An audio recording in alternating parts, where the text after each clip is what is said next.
Hi kindergartners, it's Mr. Jones. I'm doing the fox feet.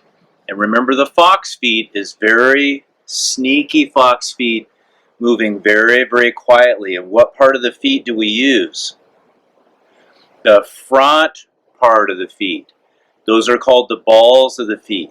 So we're on the front part with the toes in the ground, being very sneaky.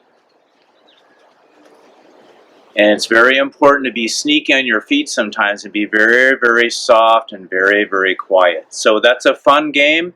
You can do sneaky fox outside. You can do sneaky fox inside.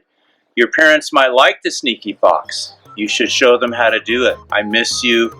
And don't forget the fox feet. It's a very important lesson. Bye.